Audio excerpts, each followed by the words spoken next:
Welcome back, super friends. What's the hubbub? The coping of the Snyder cult now reaches an all-time high. Superman is over 600 million worldwide. We have a 125 million profit, which is higher than Man of Steel, which was 42 million for the time. Now, anytime Superman has positive info to outpace Man of Steel in any way, the mutant monkey's launch idea of inflation, always remember that's theory, not reality, and only goes on the dollar value change over time. It doesn't equate for costs adjusted, which would cross out any revenue adjusted, and the shifting industry of movies. As a viewer pointed out prior, the movie-going audience in general is about half in 2025 of what it was in 2013. Of course, selling tickets, especially during the superhero boom, should be easier when double the market out there. Superman in current day did extremely well, outpacing all three of the last Marvel movies. It has done over 200 million, more than the Captain America sequel, Brave New World, and Thunderbolts. How did Man of Steel do in 2013 against Iron Man sequel? Iron Man did over $1 billion. Man of Steel, as we know, spent over 90 days ending in the 600s. The SnyderVerse fandom has been one of the most vocal and passionate in modern pop culture, and the transition from the Snyder-led DCEU to James Gunn's DCU has triggered a range of intense reactions, some rational, many emotional, and a few downright explosive. Just for hype and just to tag on your emotions, but I believe things are subject to change, and we all know that. Man of Steel 2 was announced when Black Adam was filming, and it never happen. So this is all talk. You know, James Gunn need to put it to action, because I don't see how Superman, which did poorly at the box office, whether you want to believe it or not, especially at the international, get a sequel in front of the Batman 2. Explain that shit. Explain that shit. It's all crap. It's all garbage. Again, let's see it in action, because right now it's all talk. James Gunn announced a lot of stuff, but they canceled a lot of stuff. Now he's talking about a Superman saga, and he's saying this crap. Things are subject to change. Let's break this down. Number 5, Gunn's DC is fan fiction. The Meltdown. This isn't real DC. Snyder's tone is the true tone. Gunn's version is a joke. Why that's wrong? DC's identity has always been flexible. Dark, The Dark Knight Returns, mythic, Kingdom Come, hopeful, all-star Superman, bizarre, Doom Patrol. Gunn is adapting actual comic arcs, Supergirl, Woman of Tomorrow, The Authority. That's not fan fiction, it's source material. Snyder's work deviated from canon too. For example, Superman snapping Zod's neck, Jonathan Kent suggesting maybe let kids die. These were huge departures. Reality check. No one director defines true DC. When Zack Snyder was there, you wouldn't hear things were getting canceled left and right like the way that things are right now.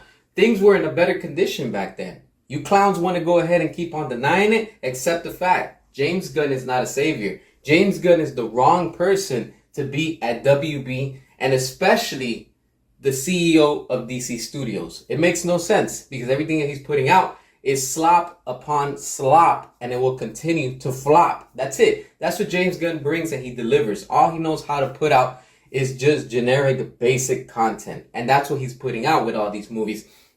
All these things that he's announcing, probably those things won't even happen, because they're trying to plan so far ahead. They did the same thing when Zack was there, and look at what happened. You know, they canceled some things didn't happen, and, you know, it is what it is, because that's what WB does. And then now you have James Gunn, and it looks like he's just trying to announce and say all these things because he's trying to convince, you know, David Zaslav and, of course, WB to extend his contract.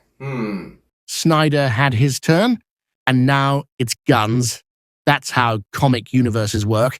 Number 4, the Netflix campaign. Director's cuts, you know, which is a thing now I'm weirdly famous for. The director's cuts were always an answer to a thing that the studio made me do, right? Like, here's my movie. They're like, yeah, we really want you to cut these parts out because they're not cool. They're like, the movie's too long or the movie's too violent or whatever. And I would be like, wow, really? Because I really think that's kind of the why of the movie. And they'd be like, no, it's really important. Focus groups told us that they don't like that, so take it out. So I'd take it out, but then I'd go like, I'd go over to home video right across the street and I'd be like, hey, guys, you want another movie to release? Because I got the shit. And they'd be like, absolutely, whatever you say. Because, at that time, there was a huge market for directors. It gave them a second kick at the can in home video, right? So they would be like, that's so cool. We get a whole other movie to market that like never before seen footage. Right. It just feels like a cool thing. And so that was how I've always done my director's cuts, always as a response to what the studio was telling me couldn't be in the movie. Because I never planned. I would always go into it like bright-eyed, like, oh, everyone's going to love this. Including, the studio, when you see my cut, you're going to think it's amazing. And they would like look at it and go like, bro, like this is too much. And so that's where my director's cuts kind of as a practice were born. It was born out of that me needing to show the world what I intended originally. And so, by the time now that I've got to Netflix with this Rebel Moon movie and my sort of the mythology around my director's cuts was kind of a thing, especially with Justice League, as you can imagine. They were like, you know what? Why don't we do a director's cut as part of the process rather than as a response to it? And I was like, that's really smart. Like, that's really cool because in a lot of ways, I totally get the economics of making a PG-13 version. The cool thing about TV is they have TV 14 and then it goes to TVMA. TVMA literally has no top on it. I think it's like almost like porn is TVMA. The Meltdown. Warner Brothers should sell the SnyderVerse to Netflix so Snyder can finish his story. Why that's wrong. WB owns all DC characters. You can't sell Batman, Superman, or Wonder Woman like action figures. Licensing DC's biggest IP to a rival studio, Netflix, would be corporate suicide. Snyder is already building his Rebel Moon universe at Netflix. He's not coming back to DC anytime soon. Fandom fantasy. This campaign ignored basic business, legal, and creative realities. Number 3, anti-Gunn conspiracies. The Meltdown. Gunn is jealous of Snyder and trying to erase his legacy on purpose. Why that's wrong. James Gunn has never trashed Snyder. In fact, he's publicly praised ZSJL and said he hopes fans enjoy it. He's simply building his own DC continuity, which is literally his job as DC Studios co-head. Jealousy theories are baseless and only serve to spread toxic hate. Emotional overreaction, disagreeing with someone's style, doesn't make them your enemy. Snyder and Gunn aren't at war, but some fans act like they are. Number 2, the Cavill betrayal outrage. The Meltdown. WB lied to Henry Cavill. He deserves to continue as Superman. Why that's wrong. Cavill's return tease, Black Adam post-credits happened before Gunn took over. There was no plan for Cavill's Superman going forward.